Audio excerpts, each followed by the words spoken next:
The love story of Suzanne King and Tambra Young began in March of 1981. I was a locker clerk at the YMCA. I was a senior in high school, and Suzanne came in, and she was a member. And we started off as friends, and from that it developed into something more than friends, and we've been together ever since then. Almost 30 years in March. Yeah.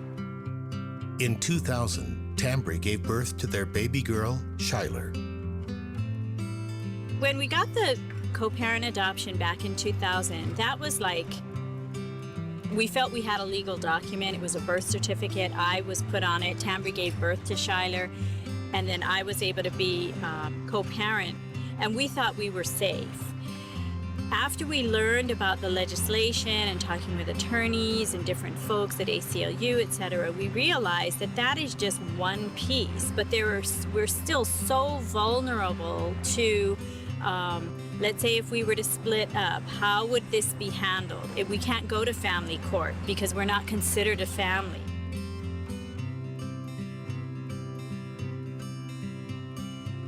It's those kinds of things that made us start to realize that what else have we just taken for granted and have kind of just put up with? Yeah. That we shouldn't have to be putting up with. And that's what the civil unions movement and all of this has brought to light for us. In Bear versus Lewin, 3 same-sex couples filed suit against the state of Hawaii for the right to marry. In 1993, in an opinion written by Justice Stephen Levinson, the Hawaii Supreme Court ruled that denial of marriage to same-sex couples was discrimination and therefore unlawful. That led to a great furor in the state legislature and among various interest groups around the state.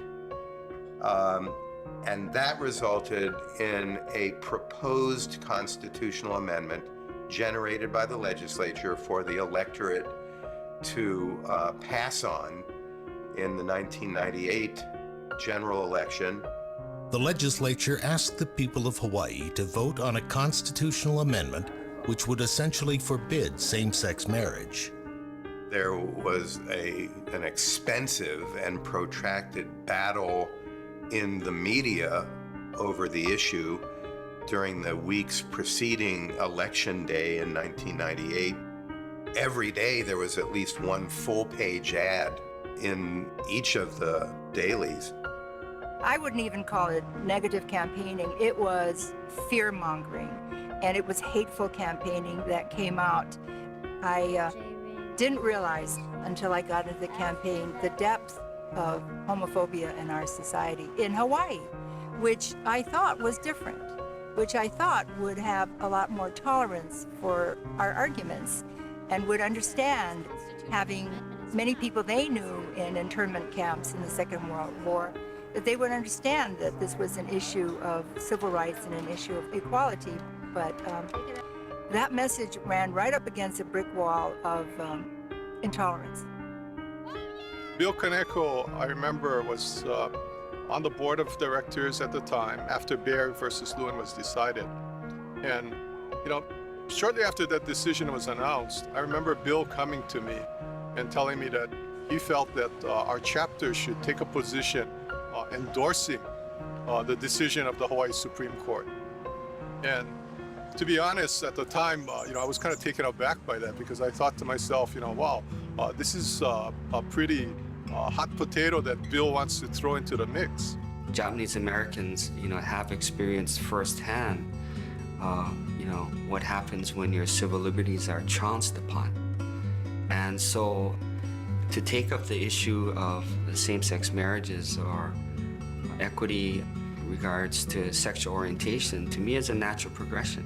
In 1994, the JACL Honolulu successfully introduced a resolution at a JACL National Board meeting to support same-sex marriages.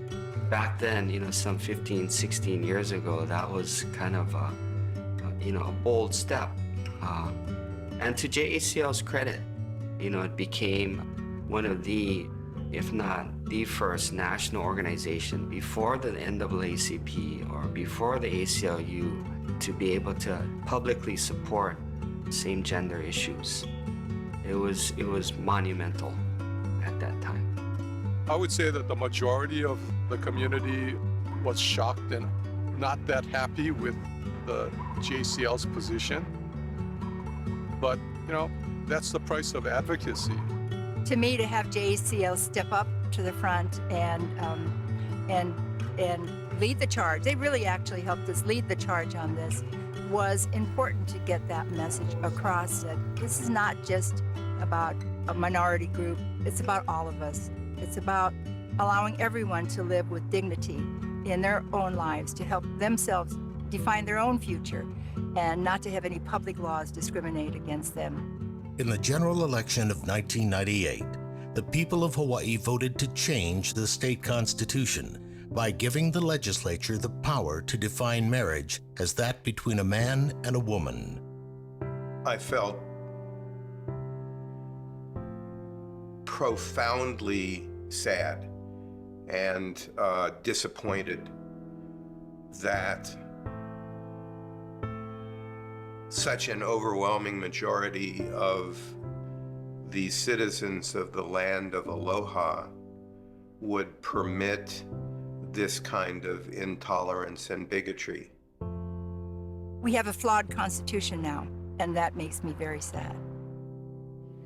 Since 1998, numerous bills have been introduced by lawmakers to provide legal recognition and protection for same-sex partners.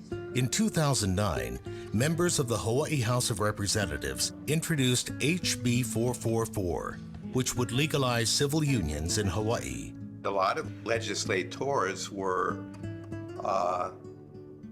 reluctant to stick their necks out in support of the bill out of concern over how their constituents would react, and therefore whether they would be voted out of office. At every point throughout this past movement that we've needed a broader mainstream support outside of the LGBT community. JACL has been there. It's very significant that as prestigious an organization as the JACL would be squarely behind the GLBT community in support of the Civil Unions Bill. As a result of a lot of hard work and a lot of guts exhibited by the legislature, it finally came through and passed the bill. In July of 2010, 30 days after the bill was put before her, Governor Linda Lingle vetoed HB 444. In the end, I came to believe that this was something I shouldn't decide ultimately for the state by myself. It was something everybody should have a chance to vote on. They just don't want for us to have these rights. They don't feel that we deserve to be treated fairly. Homophobia is, an accepted part of our culture, unfortunately.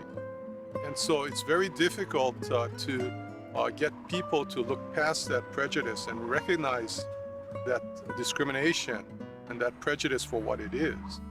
We are good people. We're just like everybody else, and it's not, this will not take away anything from anyone else. It will only strengthen our family. And why would you want to deny anyone that ability?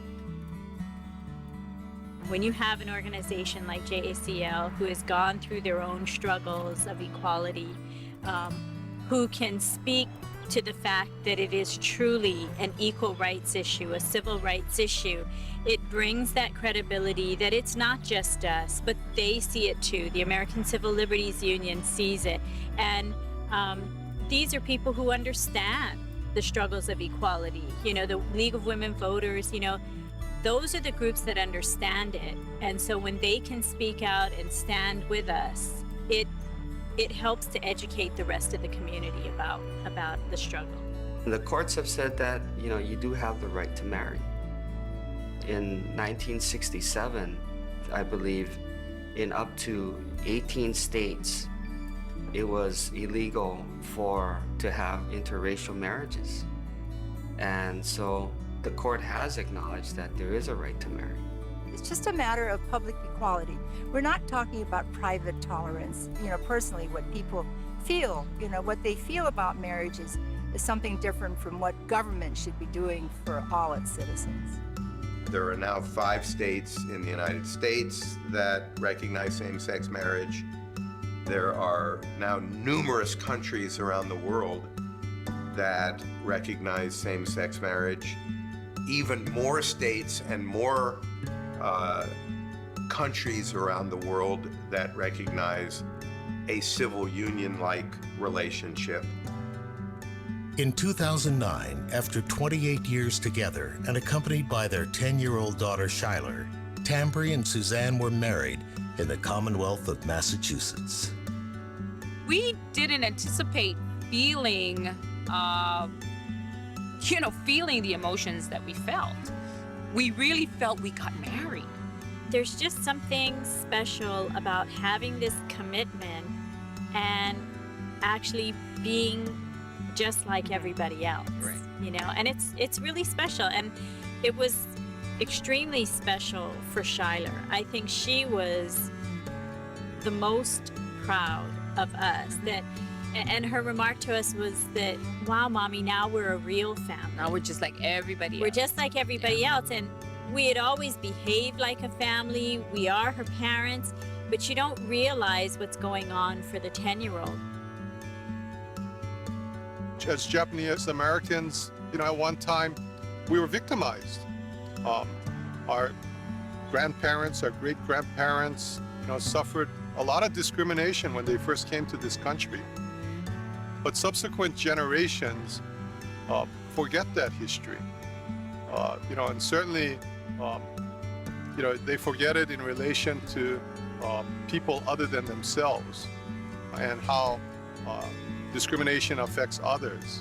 And so they become participants in discrimination against other minorities. The whole issue of civil and human rights is truly taken for granted. And organizations like the JACL, the ACLU are leaders to ensure that civil and human rights are preserved in good times and in bad.